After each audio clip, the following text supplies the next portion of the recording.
स्वर्गापवर्गदे देवी नारायणी नमोऽस्तुते कलाकाष्ठादिरूपेण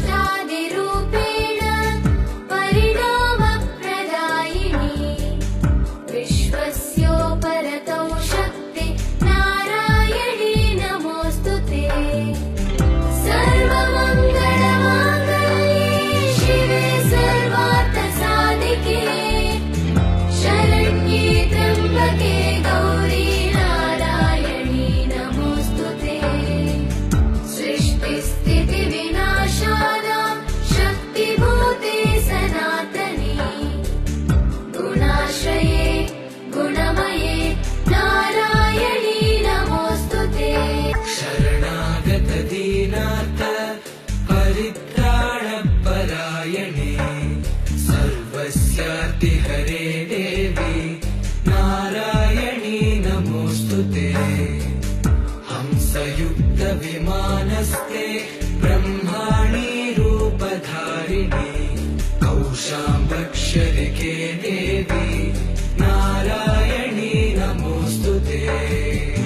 त्रिशूलचन्द्रायुधरे महावृषभवाहिनी माहेश्वरी स्वरूपेण नारायणी नमोऽस्तुते मयूरकुक्कुटवृते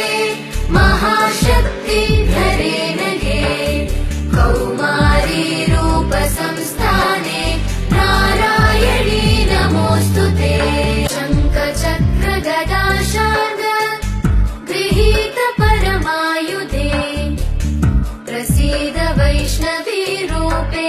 नारायणी नमोऽस्तुते गृहीतोग्रमहाचक्रे दंष्ट्रोद्धृतवसुन्धरे वराहरूपिणी शिवे नारायणी नमोऽस्तुते नृसिंहरूपेणोग्रेण हन्तुं दैत्यान् कृतोद्यमे त्रैलोक्यत्राणसहिते नारायणी नमोऽस्तुते किरीटिनि महावज्रे सहस्रनयनोज्ज्वले वृत्रप्राणहरे चैन्द्रे नारायणी नमोऽस्तुते शिवदूते स्वरूपेण हतदैत्यमहाबले घोररूपे महारावे नारायणी नमोऽस्तुते दंष्ट्राकरालवदने शिरोमाला विभूषणे चामुण्डे मुण्डमदने नारायणी नमोऽस्तुते लक्ष्मीरज्जे महाविद्ये श्रद्धे पुष्टि स्वधे ध्रुवे महारात्रि महाविद्ये नारायणी नमोऽस्तुते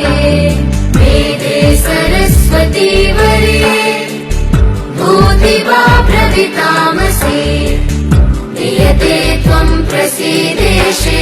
नारायणी नमोऽस्तुते।